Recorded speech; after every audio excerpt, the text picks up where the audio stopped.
Noël, c'est la fête qui relie le ciel et la terre. Et tous ceux qui s'aiment. Cette année, en préparant vos cadeaux, aidez l'équipe du Verbe à faire le lien avec tous ceux qui cherchent le vrai sens de Noël en contribuant à notre campagne majeure Faites le lien. Faites le lien entre Saint-Nicolas et le Père Noël, Entre les rois mages et les lutins. entre l'enfant Jésus et les couches de bébé. Bref, faites le lien avec nous entre le Verbe de Dieu et le monde d'aujourd'hui.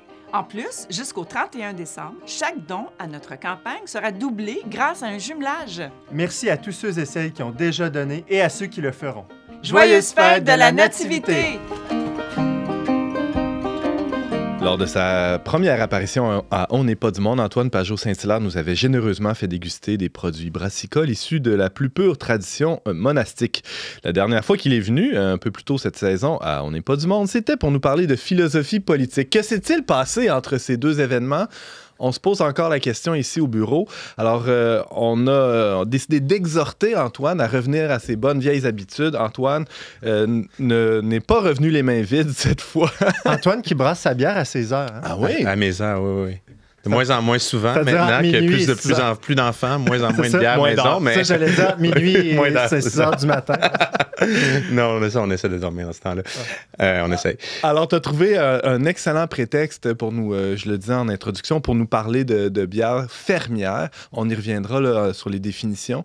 Tu as réussi à rattacher ça à des paroles du pape. Mais oui, c'est-à-dire que l'encyclique Laudato Si sur la protection de la maison commune, la protection de l'environnement, je pense que ça nous exhorte à réfléchir sur nos habitudes de consommation. Hein. Puis, très clairement, nous exhorte à réfléchir sur nos habitudes de consommation. Puis bon, dans cette habitude de consommation que certains d'entre nous autour de la table ici avons, soit d'acheter parfois des délicieux nectars, il faut aussi réfléchir à la façon dont ces nectars sont produits. Puis, au Québec notamment, mais ailleurs dans le monde aussi, il y a différentes façons de brasser de la bière. Puis la façon dont on brasse la bière, la façon dont on va la consommer aussi va avoir un impact finalement sur cette maison commune. Alors, c'est ça que...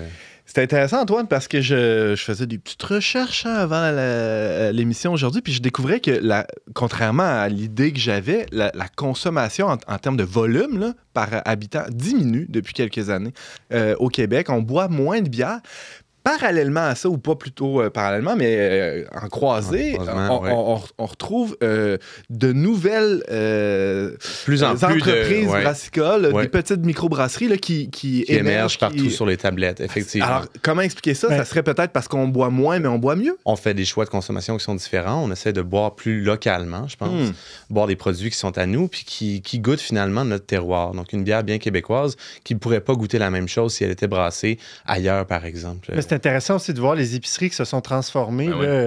La section des bières, là, c'est complètement ouvert, puis c'est rendu beaucoup de produits locaux. J'allais dire aussi la montée de la consommation des seltzer, l'espèce d'eau pétillante qui ne goûte pas grand-chose, puis qui n'a pas de calories, sauf un peu d'alcool. C'est une remarque bien cynique que tu viens de nous faire là. T'as peut-être et probablement raison, mais je préfère voir le côté positif de la chose à présent. Mais oui, c'est ça. La bière, pour commencer, alors, je reprends, comme quand je vous avais parlé de bière monastique, je reprends la recette simple pour faire une bière, c'est-à-dire de quoi on a besoin. On a besoin d'eau. On a besoin de grains, souvent du grain maltais, de l'orge principalement. Ça veut dire quoi, maltais? Maltais, ça veut dire que le grain va avoir préalablement été chauffé pour libérer les sucres, qui vont donc être plus facilement infusés dans l'eau. Okay. Ensuite, une fois qu'on a préparé ça, ça donne un mou. On met de la levure dans le mou. Il y a fermentation, le produit fermenté, c'est de la bière, grosso modo. Généralement, on va ajouter du houblon, qui est une composante importante, mais pas essentielle à ce que ça soit de la bière. Ouais. C'est quoi la fonction du houblon? Le houblon peut donner plusieurs saveurs de différentes façons. Il peut aussi améliorer la conservation, les propriétés de conservation de la bière qu'on a brassée. Okay. Mais il y a vraiment de plusieurs façons là, d'utiliser le houblon dans la bière. Puis il y a aussi des façons de ne pas l'utiliser ou de presque pas l'utiliser. Et dans plusieurs traditions d'ailleurs de bière fermière ailleurs dans le monde, le houblon est pas ou très, très, très, très peu utilisé. C'est quand même compliqué de cultiver du houblon dans une houblonnière. Alors, si on veut faire quelque chose de plus en plus local, il faut peut-être apprendre à se passer, disons, de quantité phénoménale de houblon. Quand on regarde les bières qui sont très populaires, peut-être un peu de moins en moins, là, les bières, les New England IPA, c'est IPA très trouble. Les NEPA. Oui, exactement. Elles ont une concentration de houblon extrêmement forte. Et d'ailleurs, souvent du houblon qui ne vient pas du tout du Québec, qui vient de très loin, souvent même Australie. Nouvelle-Zélande. Alors là, si on veut faire une bière qui est plus écologique, mais il faut qu'on réfléchisse à une façon d'utiliser moins ces houblons-là, disons.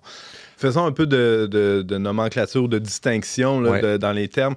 On parle de microbrasserie là, au Québec depuis plusieurs années, des micros qui émergent ici et là, des bières artisanales, c'est un terme qui est communément employé. Qu'est-ce qu'on entend par bière artisanale avant d'arriver aux bières fermières? Alors, c'est ça. Une bière artisanale n'est pas fermière par définition. Une bière artisanale est artisanale si elle est faite par des artisans d'ici. OK. Si elle est brassée sur place, par exemple, au Québec, on va dire que c'est une bière artisanale québécoise. Par contre, les ingrédients qui vont être utilisés, comme je le mentionnais tout récemment, si on utilise des ingrédients qui viennent de partout, ben à ce moment-là, on n'a pas une bière qui est locale. On a une bière qui peut être artisanale, mais brassée avec des ingrédients qui ne viendraient nullement, par exemple, du Québec.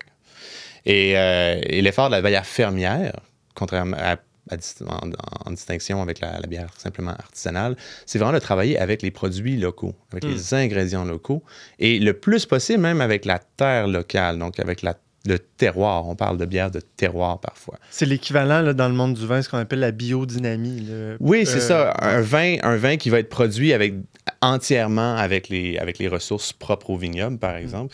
Ben, c'est un peu le même principe avec une ferme brassicole. À la différence que, je lisais dans tes notes, un vignoble va avoir essentiellement un produit à produire, à générer. C'est beaucoup plus simple, oui. Alors que pour une bière, il y a plus d'intrants.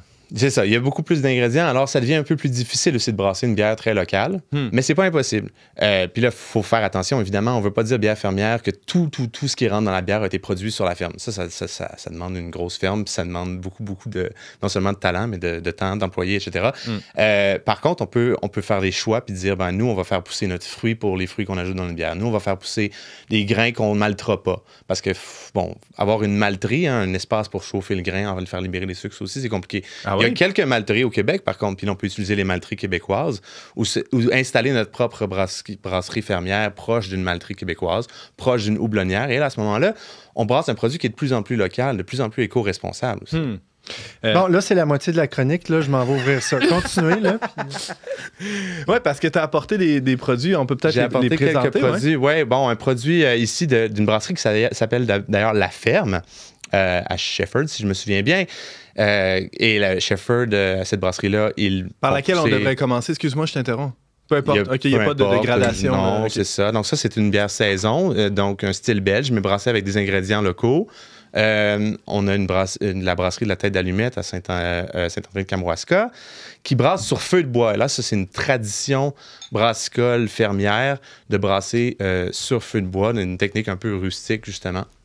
Et elle est brassée avec des maltes qui sont fumés. Okay. Ça aussi, ça fait partie des traditions brassicoles plus fermières. C'est-à-dire, comment on fait pour malter soi-même son grain? Ben, on le fait chauffer avec du feu, il y a de la fumée, donc les maltes vont ressortir fumées. Donc, il y a une empreinte très fermière à cette bière-là aussi. Mm-hmm. Et la troisième, c'est à Dunham, dans les cantons de l'Est, et c'est une bière qui est brassée, une bière de saison, encore une fois belge, mais brassée et vieillie en barrique, sur du marc de raisin. Et ça aussi, c'est un truc fermier, c'est-à-dire souvent, les brasseries fermières vont aimer collaborer avec les vignerons de la région. Et dans les cantons de l'Est, c'est quand même plusieurs vignerons, alors plusieurs vignobles. Donc, ils ont utilisé du marc de raisin local dans le coin de Dunham, dans les cantons de l'Est, pour faire vieillir cette bière-là, qui, je crois, est très bonne. Alors voilà pour ces trois bières-là. Antoine Pajot-Saint-Hilaire, tu nous parles de bière fermière. On faisait la distinction entre bière fermière et bière artisanale. Les bières artisanales, on comprend que ça englobe aussi parfois des bières fermières. Et ça par opposition aux bières industrielles là, qui sont faites à grande échelle. Oui, c'est ça. Il y a quand même aussi une différence, non seulement sur le produit, le produit, mais sur la philosophie, disons, du travail derrière la production. Uh-huh. En de vouloir faire un produit local pour une communauté locale et non pas d'avoir des ambitions capitalistes internationales, mondiales, rapidement. Et là, ce qui était très intéressant, c'est que généralement, ça fait de très bons produits. Alors, il peut y avoir une tentation, finalement, d'être approché par des gros vendeurs. C'est déjà arrivé. C'est déjà arrivé récemment dans l'histoire. Ça a été un traumatisme pour certains dans l'histoire récente de la microbrasserie québécoise. Mais ce que je veux dire ici, c'est que il y a, je pense, dans les bonnes bières fermières au Québec, mais pas seulement au Québec, il y en a partout ailleurs dans le monde, c'est important de le noter. Il y a des traditions brassicoles millénaires là, qui sont conservées au Bhoutan, au Népal, etc. Absolument. Wow. Ce qui est important, c'est de conserver cette saveur locale et cette façon de faire locale avec cet esprit, finalement, d'ancrage dans la communauté. L'environnement, c'est pas seulement l'environnement, les feuilles, les arbres, exactement. C'est aussi un environnement humain, c'est aussi une communauté locale. Puis finalement, de se dire que si on va aller puiser des ingrédients locaux pour fabriquer notre bière, on va aussi aller puiser dans les richesses humaines locales. Des savoir-faire. Des savoir-faire locaux. Donc, des savoir-faire sur la brassicole, mais des savoir-faire agricoles, des savoir-faire apicoles, etc. Mais aussi de comprendre comment s'ancrer finalement dans cette communauté pour que notre consommation reste véritablement éco-responsable. Alors, il y a un ancrage dans le territoire, il y a un ancrage aussi dans la communauté. Les liens se multiplient entre les petits producteurs autour de cette industrie-là. Je dis industrie, en fait, c'est tout le contraire de cette production-là à petite échelle. Antoine Pajot-Saint-Hilaire, est-ce qu'il existe, James faisait le parallèle avec le monde du vin, est-ce qu'il existe des espèces d'appellations contrôlées? On peut dire ça, c'est une bière de Charlevoix ou c'est une bière de Kamouraska? Malheureusement ou heureusement, bon, ça c'est sujet à débat, il n'y a pas d'appellation contrôlée. Il y en a très peu dans la bière, en fait, dans la bière artisanale en général. Et bon, c'est sujet à débat. Mais avoir une appellation contrôlée, ça peut devenir très restrictif pour les brasseurs.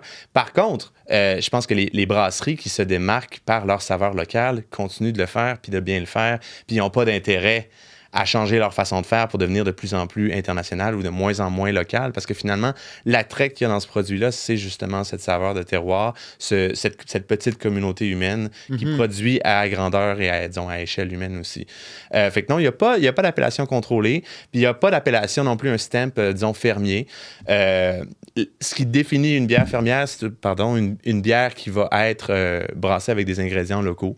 Mais ça ne veut pas encore dire ça veut pas dire directement sur une ferme de la brasserie. Ça peut être, disons, à 50 km. Mais c'est écrit sur l'étiquette? Certaines brasseries vont s'étiqueter eux-mêmes bière fermière. On va dire, on fait la bière fermière. Mais c'est une autoproclamation. Puis ensuite, c'est à la fois à la communauté puis aux consommateurs de juger si tel est le cas. Je pense que les 3 bières que je vous présente aujourd'hui peuvent être qualifiées à juste raison de fermières, mais de façon différente. Par exemple, une ferme font véritablement pousser du grain. À Donham, c'est un peu moins agricole, mais ils vont quand même faire une collaboration avec les ressources locales, puis ils vont vraiment utiliser des produits des cantons de l'Est. La Tête d'Allumette va aussi utiliser beaucoup les produits du bas du fleuve, va utiliser des plantes qu'ils vont cultiver eux-mêmes, vont brasser sur feu de bois. Alors ça, c'est quand même tout un travail humain, de faire un feu de bois pour entretenir une bière pendant des heures. Je parlais avec des serveurs et serveuses du pub de la brasserie de la Tête d'Allumette à Saint-André-de-Kamouraska. Ils disaient, quand ils commencent à brasser, il fait chaud, là. C'est de l'ouvrage. C'est ça, c'est de l'ouvrage. Mais ça change-tu vraiment de quoi pour la bière, le feu de bois? Absolument, absolument. Oui. D'ailleurs, peut-être une dernière question. Ça doit jouer sur le contrôle de la qualité. C'est-à-dire que plus on va dans l'artisanal, moins on a quelque chose de standardisé ou de toujours égal. Il y a un enjeu là pour les producteurs. Ben, c'est ça, il y a un enjeu, mais c'est-à-dire qu'au lieu d'y voir comme une compagnie, par exemple, comme Molson ou Labatt, vous verrez ça comme un gros problème pour la chaîne de consommation. Mais si l'ambition de la bière, ce n'est pas de voyager outre-mer, si l'ambition de la bière, ce n'est pas d'être distribuée aux 4 coins du pays, mais de fournir localement et de manière raisonnable et à échelle humaine un produit authentique et unique, ben alors c'est pas un problème du tout. Alors c'est vraiment de virer la question à l'envers. Et même exclusif, je dirais. Je pense qu'il y a des gens qui voyagent des kilomètres et des kilomètres pour aller voir ces belles brasseries. Un exemple dont on parlait au Val à Val d'Espoir, en Gaspésie, les gens vont faire 2000 km pour aller chercher cette bière précisément parce qu'elle est unique et elle goûte jamais la même chose. Cette saison espinée de fabriquée à Val d'Espoir en 2018, celle fabriquée en 2019 vont goûter différentes. Et là, c'est intéressant parce que c'est ça, parce que oui, l'environnement change, donc forcément, la bière aussi va changer. On a des produits vraiment à échelle humaine et c'est tout à fait, ça s'inscrit tout à fait dans ce que le pape propose dans Laudato aussi, qui est sorti en 2015. Si je peux juste me permettre de citer le pape François. Donc le Saint-Père écrivait dans Laudato aussi des choses assez intéressantes justement sur l'aspect local. Il disait, il ne faut pas non plus se décourager de voir que l'ordre international est peut-être pas assez courageux pour agir. Et là, il dit des choses comme les nouveaux processus en cours, je cite, ne peuvent pas toujours être incorporés par des schémas établis de l'extérieur et doivent partir de la culture locale elle-même.